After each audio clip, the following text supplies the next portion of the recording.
5, 4, 3, 2, 1, 0.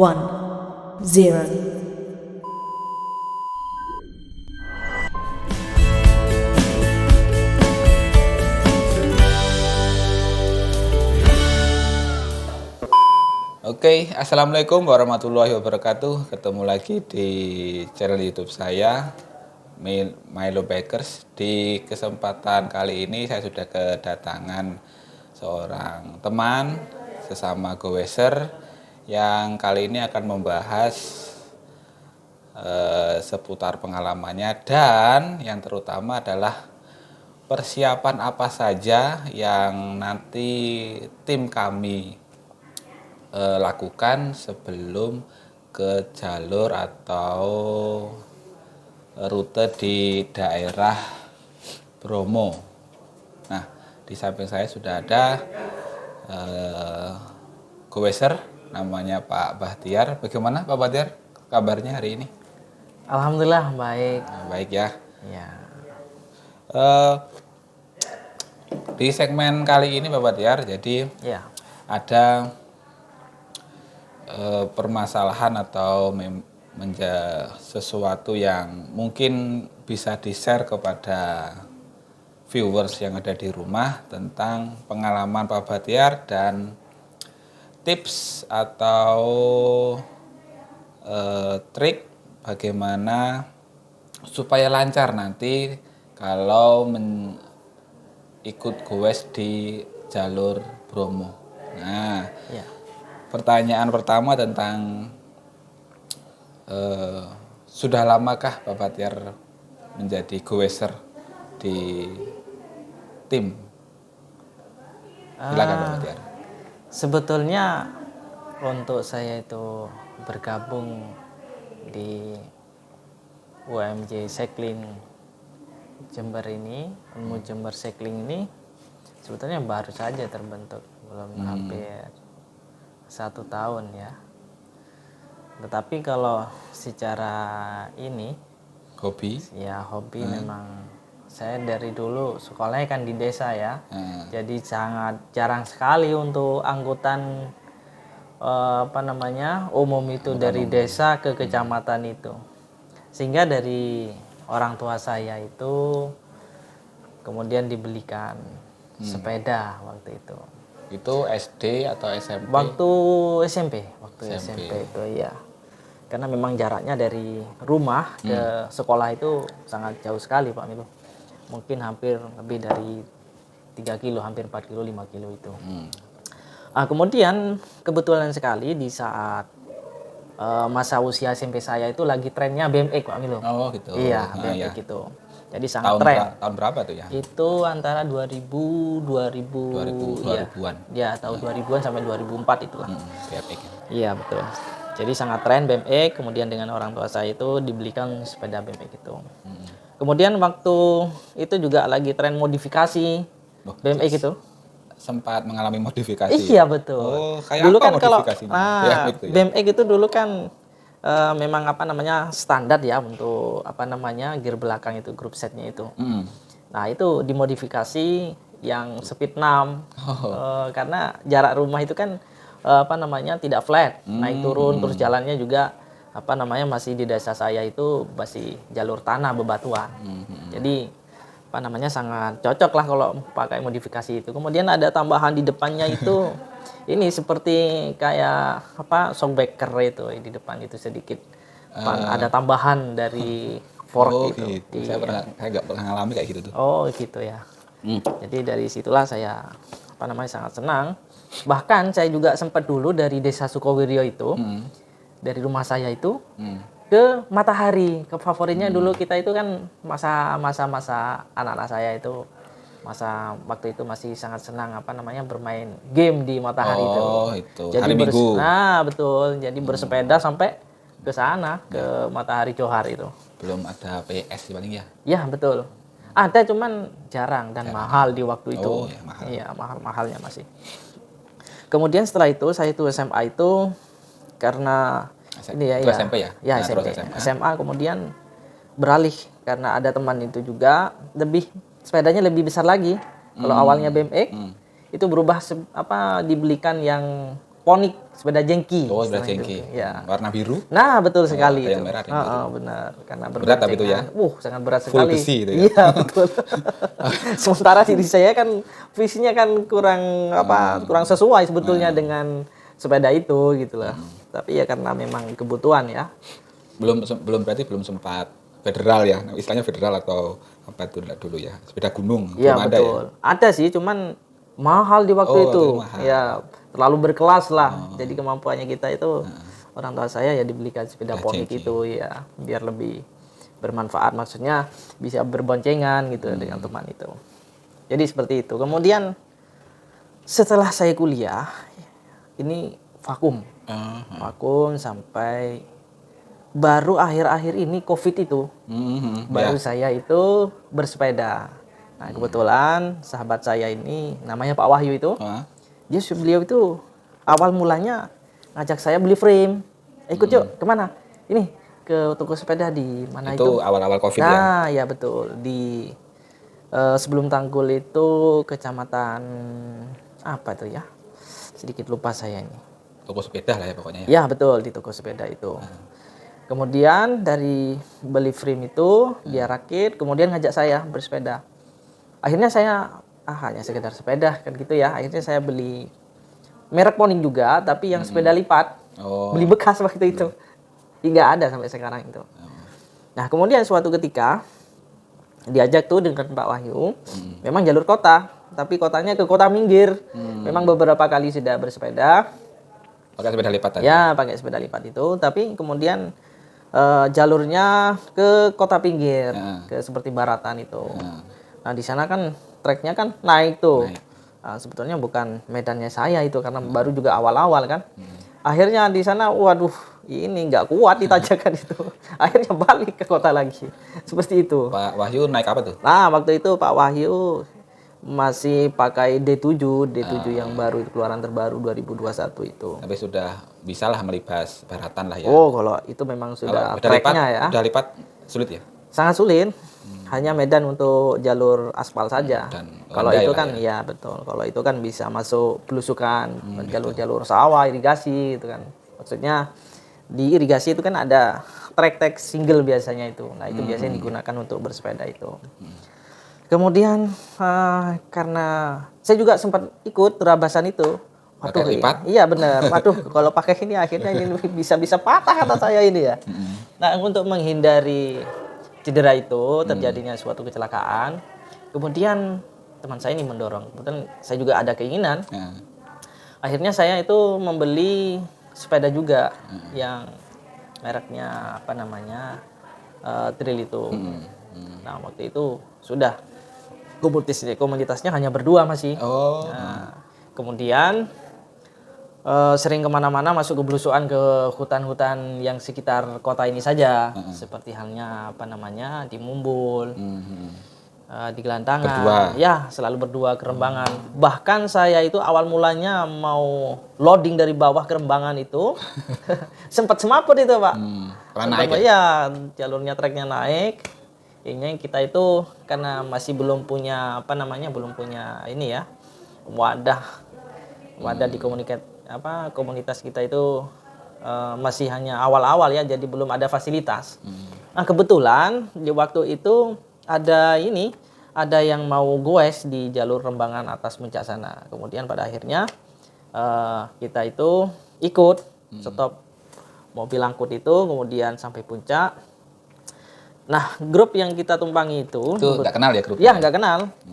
Nggak kenal itu. Kemudian grup yang kita tumpangi itu setelah turun sampai puncak Rembangan, yang grup itu yang kita jumpai itu dia ke jalur yang berbeda ke arah air terjun Rembangan sana. Kemudian di kita jalur yang berbeda. Nah, kemudian semakin lama, kebetulan di kampus kita ini ada Pak Is Marwoto itu. Yang senior lah ya untuk betul. masalah. Ternyata beliau itu suka bersepeda juga. Kemudian kita membentuk komunitas itu, pada akhirnya ini semakin besar, terbentuklah Unmuh Jember Cycling Club seperti itu. Nah, dari kegiatan itu kemudian juga pada akhirnya saya harus upgrade karena medan kita itu sudah bukan jalur aspal lagi, jalur yang ekstrim-ekstrim ini sudah seperti itu. Karena sudah ada wadahnya, ada komunitasnya. Iya betul. Trek-treknya pun bertambah ya. Iya betul. Karena kalau apa yang kita tunggangi tidak sesuai dengan jalurnya, ini sangat berisiko untuk diri kita. Gitu. Ya karena urusannya ini kan alam ya, Ya, jadi betul. nggak tahu apa yang di depan kita gitu ya. Ya betul sekali itu. Karena medannya memang apa namanya, selain juga terkadang curam, Ya, di pegunungan. kemudian ada bebatuan, kemudian ada bertebing, dan juga diperlukan apa namanya sepeda yang mempunyai suspensi yang dapat ini ya mendukung performa kita gitu. Oke, menurut Pak Batiar paling nggak kalau menuruni atau naiklah speknya minimal seperti apa kalau di daerah pegunungan? Kalau spek sih sepedanya itu Minimal spek ya. sepeda ya. Ya, minimal aja untuk para goeser pemula. Nah, untuk para goes pemula itu speknya sebaiknya memang yang sudah standar, ya standar yang memang untuk khusus enduro. Jadi sangat berbeda karena ada yang sepeda yang khusus apa namanya belusukan kayak hard trail itu memang khusus medan-medan yang ringan. Tapi kalau yang naik turun gunung yang medannya yang memang sangat luar biasa harus diperlukan yang sepeda yang full sus memang seperti itu. Ciri-cirinya full sus itu seperti apa Pak?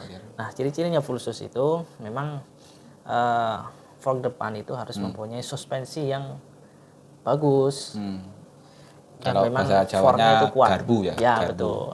Itu harus Forknya bagus. depan harus. Karena nanti di medan ketika di trek turunan itu kan sangat cepat. Kemudian di jalur medan itu kan kadang ada kubahan, kemudian ada gundukan. Nah itu apabila suspensi depan ini kurang sangat bagus yang tidak sesuai dengan medannya, ini sangat berisiko patah bisa forknya itu. Dan juga fork yang bagus itu juga dapat membantu meredam apa namanya ketika bergerun jalan itu dan lain sebagainya. Tidak hanya suspensi depan, tetapi juga perlu suspensi bagian tengah belakang itu. Itu juga diperlukan suspensi juga demi kenyamanan tungkai kita, maupun apa namanya punggung maupun pantat kita itu ketika apa namanya melewati jalur-jalur yang memang ini sangat apa namanya sangat ekstrim, kira-kira seperti itu. Itu untuk ini ya, untuk spek minimal dari spek MTB atau sepeda gunung ya. Iya betul.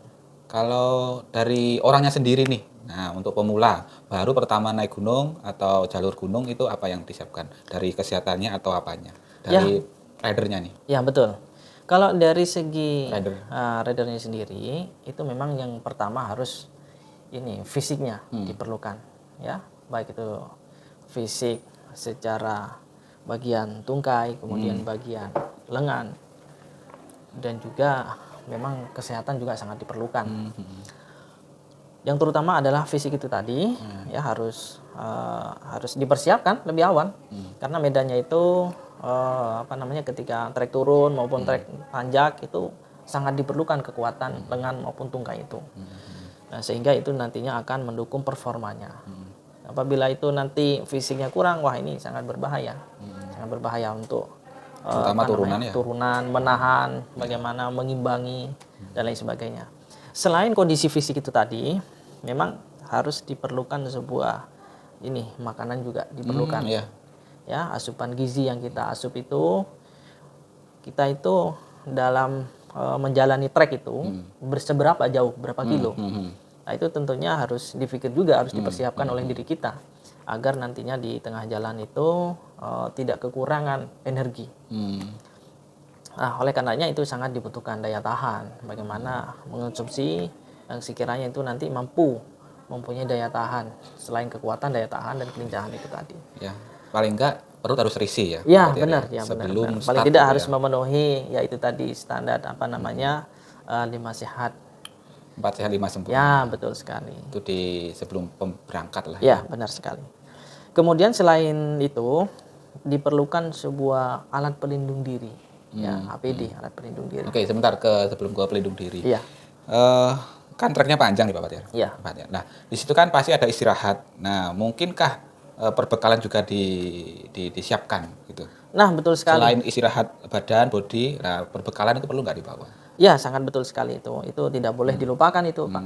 Karena kalau sampai lupa nanti juga berisiko. Salah satunya adalah mungkin berbekal air atau isotonik, ya. Kalau itu sampai lupa ini sangat berisiko. Dikhawatirkan nanti hidrasi. Nah, ini ketika hidrasi di tengah hutan ini risikonya Iya, lebih karena lebih tinggi. Nah, karena nggak ada warung. Iya, betul. Karena jauh dari kan tempat gini, untuk penanganan kesehatan. Misal oke lah bareng-bareng. Iya. Bisakah minta teman sama goeser? Kan ada yang bawa, ada yang enggak, misalnya gitu. Bisa nggak? Boleh nggak minta gitu sebenarnya? Ya boleh saja sih, sah-sah saja, tidak ada masalah. Asalkan di komunitas kita itu paling tidak harus memang ada yang membawa lebih. Ya, dikhawatirkan ya itu tadi mungkin ada teman yang lupa sehingga dapat berbagi seperti itu. Jadi sangat diperlukan untuk keperluan energi kita ketika saat kita itu melakukan quest di hutan itu seperti itu. Air ya, terutama air atau terutama, cairan isotonik. Ya, suplemen, isotonik, makanan ringan. Ya, makanan ringan juga boleh, sebaiknya itu makanan yang memang mengandung energi.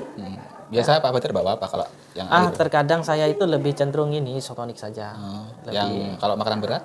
Seperti halnya saya roti gandum seperti itu, roti gandum. Sehingga itu nanti membantu. Kadang di tengah jalan itu kadang saya itu lapar, lebih baik saya itu tadi. Kadang pisang. Saya cenderung lebih ke sana untuk makanannya itu. Lebih Sebenarnya kopi membantu. Boleh nggak? Kopi. Karena berhubung saya tidak suka kopi ya sebetulnya tidak ada masalah berkaitan dengan itu. Artinya si individual tadi tidak ada masalah ketika mungkin ada temannya atau pada saat komunikasi itu ketika beristirahat kemudian buat kopi, boleh sambil boleh sambil minum. Tapi kalau tidak terbiasa, biasanya itu terkadang ini menimbulkan efek seperti halnya mungkin kembung, kemungkinan pusing dan lain sebagainya. Tidak ada masalah itu. Okay. Kemudian satu hal lagi. Apa? Selain tadi sebelum berangkat goes di hutan, kalau bagi pemula itu sebaiknya harus menguasai skill. Skill itu bisa didapat literasi, ya. Sering melihat Atau sering tanya yang betul, senior sering literasi, entah itu sesama komunitas ataupun melihat di YouTube tutorial untuk bagi pemula. Itu sangat penting wawasan itu. Sehingga nanti tidak asal-asalan, karena kalau asal-asalan nanti ini bisa mengakibatkan kefatalan pada dirinya sendiri. Ya, misalkan salah satu contoh adalah skill ketika melewati turunan menukik, posisi kita itu seperti apa sebenarnya gitu. Itu sangat penting. Karena kalau tidak sesuai dengan skill bagaimana bentuknya ketika saat menunggangi, itu bisa terpental, bisa terguling ke depan. Iya, betul.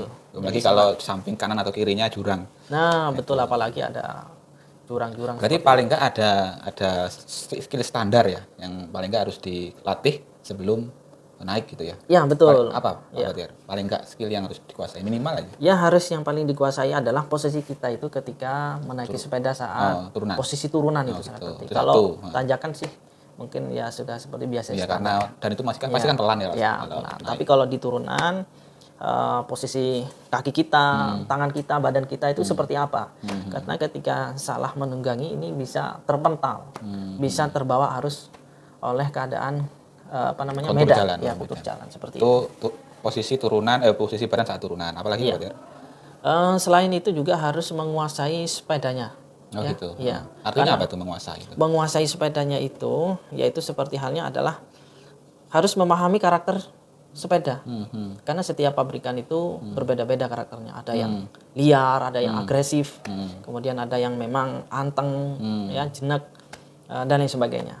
Harus dikuasai itu. Kemudian selain itu juga harus mengkontrol sepeda, kecepatan. Kontrol sepeda itu artinya bagaimana dia harus melakukan. Seperti halnya kalau misalkan ada turunan atau ada dataran kemudian ada bergubang, bagaimana dia harus melakukan, harus mengkontrol sepeda itu. Apakah dia itu nantinya akan melompati atau diterjang gitu. Nah, itu juga harus dipahami masing-masing. Dan juga cara berbelok. Nah, itu kan posisi kaki atau posisi tangan itu sama keadaan yang lain kan harus juga Ya diperhatikan benar, ya. yaitu kembali lagi pada skill ya. Harus benar-benar dikuasai skill itu, bagaimana ketika nantinya menghadapi ya, berem istilahnya itu, belokan. Bagaimana struktur belokannya itu. Apakah belokan yang standar atau yang bertebing atau belokan yang sangat menukik. Iya. Banyak sekali itu ketika kita itu berada di track single di tengah hutan seperti itu. Ya, kalau sebenarnya di channel YouTube yang lain pasti sudah membahas ya, Ya, tapi benar ini sekali. sekilas saja mengulas Ya. bahwa ada beberapa teknik dasar ketika bersepeda di hutan. Iya, Gitu ya. iya benar sekali. Nah, kemudian pengalaman goes itu paling jauh di mana nih? Dan kenapa pilih rute itu? Iya betul sekali. Sebetulnya pengalaman saya ini masih masih dibilang dangkal seperti itu karena tergolong masih dikatakan baru. Tetapi kalau yang paling jauh itu saya itu ke Bromo aja waktu bulan 3 apa bulan 2 ya, lupa saya waktu itu kemarin. Nah, Alasan memilih ke sana ada alasan tertentu tidak? iya, Atau betul. diajak aja? Memang alasan ke sana itu memang sudah agenda rutinitas Komunitasnya? komunitas kita. Karena memang dibuat schedule. Jadi schedule-nya di Unmul Jember Cycling Club ini target kita itu 1 bulan itu keluar kota. Salah satunya itu tadi di awal mula yaitu ke Bromo. Kemudian untuk agenda-agenda dekat ya seputar ini saja di sekitar kota kita sendiri saja di Jember aja. Sepertiannya yang paling sering itu di jalur Rembangan, kemudian di jalur P56, P59, P57 yang ada di Garahan itu. Kemudian untuk goes ringan kita itu biasanya di jalur pinggir kota kita itu biasanya di hutan karet Mumbul itu biasanya di sana. Alasan kita itu memilih jalur Bromo karena kita itu ingin mempunyai ini ya pengalaman yang menarik, yang menarik yang belum pernah kita itu lewati jalurnya itu. Oh, gitu. Iya, tentunya di jalur itu pastinya ketika sebelum berangkat sudah sangat penasaran seperti apa, bagaimana tantangannya itu. Nah itu yang membuat menjadi rasa keinginan untuk besar ke sana, seperti itu kira-kira. Dan menikmati indahnya Indonesia. Nah selain itu juga kita ingin menikmati keindahan alam, keindahan alam. Tentunya melewati jalur-jalur itu selain menikmati keindahan, tentunya juga kita itu tentunya akan terbentuk mental kita di sana itu, ya. Bagaimana keadaan kita ketika berada di jalur di luar kampung kita, di luar kota kita gitu kan. Nah, tentunya ini menjadi sangat menarik. Tentunya menjadi sangat menjadi suatu tantangan yang luar biasa bagi kita itu. Jadi bisa melatih mental juga. Iya, betul, melatih mental, melatih fisik, melatih emosi juga. Apakah ini nanti diterjang atau ditahan gitu ya? Iya, betul. Beberapa Karena memang obstacle iya itu. benar. Karena memang medannya, kulturnya itu kan berbeda. Nah, itu perlu kita juga harus memahami. Tetapi yang terpenting dalam kita itu bersepeda adalah yaitu keselamatan. Yang utama adalah kita itu keselamatan. Karena mengingat kita itu kan jalurnya treknya selain jauh, kemudian juga jauh dari keluarga. Nah tentunya itu kan sangat ditunggu dari keluarga gitu. Iya. Ya. Oke. Untuk pemula atau paling enggak goeser yang sudah mendekati senior, adakah tips peralatan yang bisa membuat kita itu safety, Pak Tiar?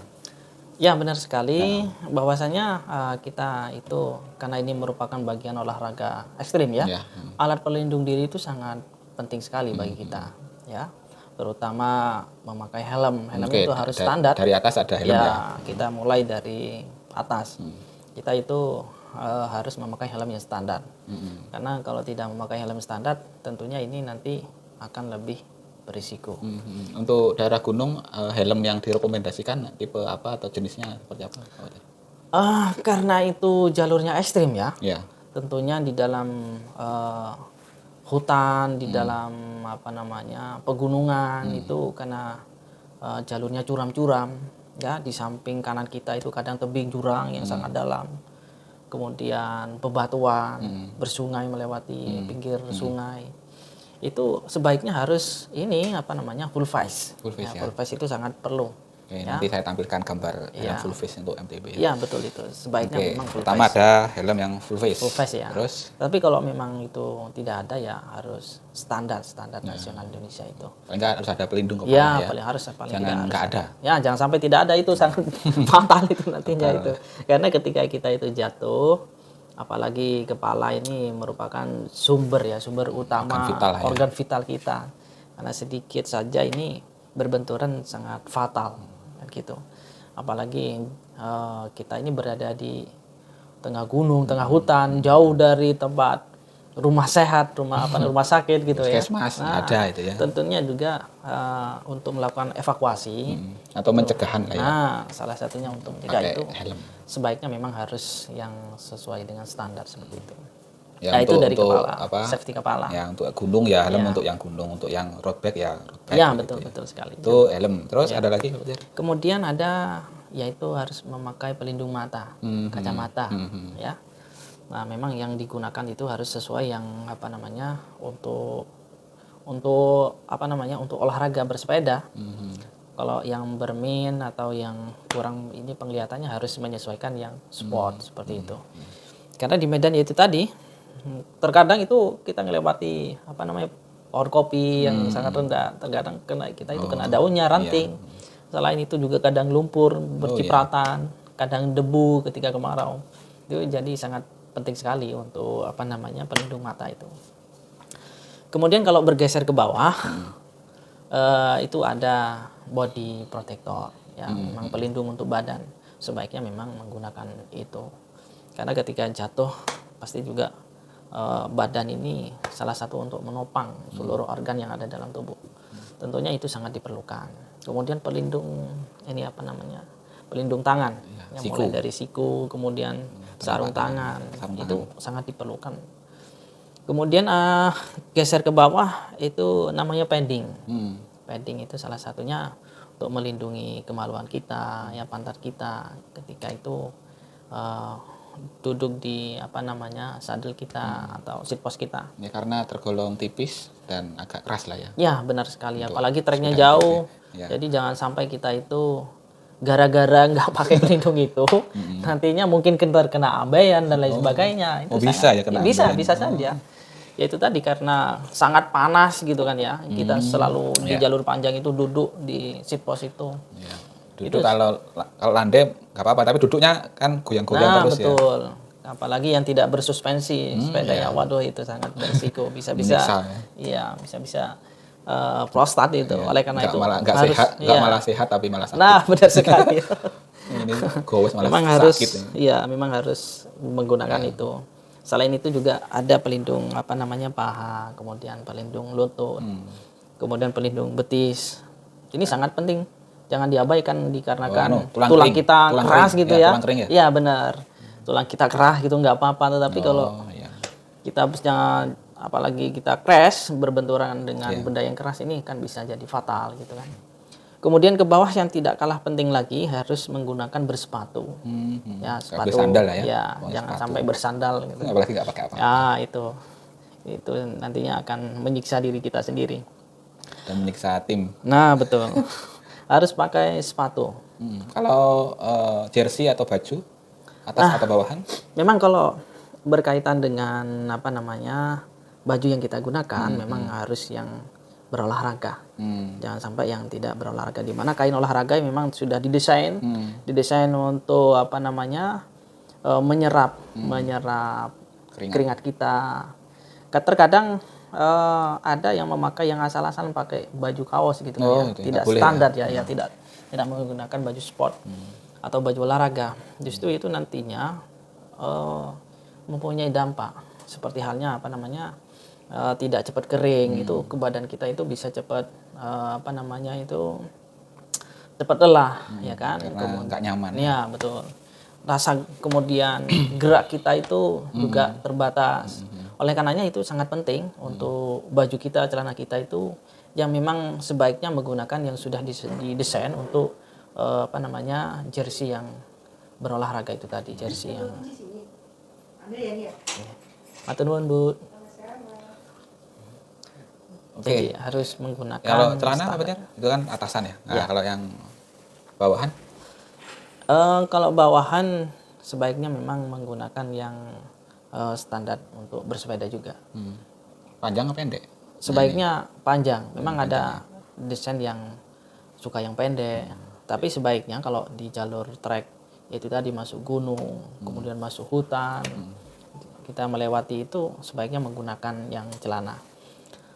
Celana yang memang standar itu untuk kegiatan aktivitas olahraga bersepeda. Memang macam-macam. Tapi sebaiknya yang memang digunakan untuk bersepeda enduro. Karena untuk melakukan geraknya itu lebih fleksibel, lebih lincah. Kemudian selain itu juga menghindari ketika itu mungkin yaitu tadi ada ranting sehingga dapat melindungi kulit kita itu. Kemudian juga mungkin saat crash ya. Kalau tidak menggunakan yang didesain khusus yang berteknologi, itu biasanya nanti tembus ya, selain sobek kemudian tembus pada ini kulit kita. Bisa terluka langsung. Tapi kalau yang memang sudah didesain khusus, itu biasanya meskipun terkena crash itu masih minimalisir. Tidak langsung sobek pada celana itu. Ya, seperti karena memang olahraga ekstrim jadi ya banyak yang harus diperhatikan ya. Iya, benar sekali. Nah, saya dengar-dengar rencana berikutnya ini Pak Batir mau ke Bromo lagi itu ya. Iya. Kan sudah nih ke sana. Apakah ini ada alasan tertentu atau beda jalur di sana atau gimana? Ya, benar sekali. Memang di Bromo itu selain juga keadaan alamnya yang bagus ya, memang dikenal oleh mancanegara. Selain itu juga di sana itu banyak trek. Nah, banyak pilihan rute ya. Nah, banyak pilihan rute sehingga kita ke sana itu menginginkan di jalur yang berbeda dari trek yang sebelumnya. Tentunya hal itu yaitu seperti yang saya sampaikan di awal bahwasanya itu menjadi sangat penasaran bagi kami. Nanti kira-kira di sana itu kita itu menghadapi tantangan apa gitu kan ya. Atau ketemu apa? Benar sekali. Tentunya ini menjadi suatu gambaran yang sangat sulit diprediksi, sulit dibayangkan. Oleh karena itu kita itu sehingga mempunyai agenda rutinitas ke Bromo. Ada berapa jalur, Pak Batir? Yang saya ketahui mungkin dari teman yang yang menjadi marsal itu di sana ada 6 jalur. Ada 6 ya. Ada 6 jalur yang berbeda. Ini itu yang jalur, saya ketahui dari teman. Tetapi juga sebetulnya masih banyak jalur di sana itu, cuman kita masih menyesuaikan ini saja dulu. Oke, kalau tak boleh tahu bocoran nanti ke Bromo ini, persiapan secara pribadi itu sampai sepeda seperti apa Pak Batir? Kalau persiapan sepeda untuk diri saya itu memang sudah yaitu tadi. Karena saya itu sudah pernah ya melewati jalur-jalur, jadi saya harus mengganti sepeda, ganti frame, ganti rem. Untuk yang jalur besok ini, awalnya saya itu menggunakan fork yang single. Kemudian yang sekarang ini menggunakan yang fork yang crown, yang double crown. Itu harapannya fotonya nanti saya tampilkan ya. Iya, betul. Kemudian selain itu juga ada brake set. Yang kalau yang kemarin saya menggunakan yang piston 1, sekarang sudah menggunakan piston 2 insya Allah. Nah, ini memang persiapkan karena jalurnya panjang ya. Panjang dan nggak tahu nanti. Iya, betul. Berarti persiapan sudah disiapkan Iya, ya. benar. Siap Karena untuk jalurnya melibas ini Bromo. yang jilid 2 ini panjang. Iya. Berapa kilo Pak Batir? Ya sekitar hampir 50 kilo. Ya 48 kilo. Nah, jadi harus benar-benar performa keadaan yang harus Terus kita tunggangi. sepeda harus fit ya. Ya, harus benar-benar fit. Harus memang Karena proper lah. ya benar, karena tidak ingin nanti ketika berada di tengah jalur atau di medan nanti mengurangi performa. Tentunya kalau itu sampai terjadi, tentunya nanti akan menghambat perjalanan kita. Seharusnya finishnya itu sudah ditentukan jam sekian, nanti bisa molor. Oleh karenanya untuk menghindari hal itu, saya sendiri secara pribadi itu sudah mempersiapkan seperti itu. Itu dari tunggangan. Ya, Nah, kalau dari fisik atau mental atau gear yang sudah disiapkan apa aja? Kemarin saya sudah untuk APD, alat pelindung diri. Ya, APD. Waktu sebelum ke Bromo, waktu masih Bromo waktu season 1 atau masih jilid 1, saya masih menggunakan yang belum full face. Oh, itu. Nah, sekarang ini saya menggunakan full face. Oke. Waktu itu saya masih belum menggunakan pelindung Siku. lengan ya. Jadi sekarang sudah saya pakai pelindung lengan karena mendengar medannya sepertinya ekstrim, maka saya harus mempersiapkan diri dari sekarang. Seperti itu. Oke, jadi Sobat Bikers, nanti kita akan membuat videonya. Jangan lupa ditonton aktivitas kami di rute Bromo. Itu start finish di mana Pak Batiar? Nantinya Startnya Bromo, startnya, finishnya di? ya startnya nanti dari mana itu, dari Lumajang. Oh, Lumajang. Kemudian finishnya nanti di TW atau TW, ya. di mana daerah Malang sana tadi. Jadi bukan malah ke timur, jadi dari Lumajang malah ke barat dari atau timur ke selatan. barat, ya benar sekali. Itu ya, melewati Gunung Bromo. Iya. Nah, selain Sobat Bikers nanti akan melihat bagaimana aktivitas di rute Bromo tadi, saya boleh nggak nanti di TKP sana ingin mereview tunggangannya Pak Batiar? Boleh saja, tidak ada masalah. Oke. Ya. Nanti kita tagih ya Sobat Bikers, bagaimana spek yang dipunyai atau tunggangannya seperti apa saat dipakai melibas Gunung Bromo. Gitu. Benar sekali. Oke Pak Batiar, terima kasih atas kedatangannya. Baik, Nanti terima kasih. saya tunggu kesempatan reviewnya. Ya, terima Semoga kasih. lancar Amin, amin. di promonya dan bisa berbagi lagi dengan saya dan kepada para penonton yang ada di rumah. Siap, terima kasih. Terima kasih Baik. Pak Batiar. Saya Sama-sama. akhiri. Wassalamualaikum warahmatullahi wabarakatuh. Waalaikumsalam warahmatullahi wabarakatuh.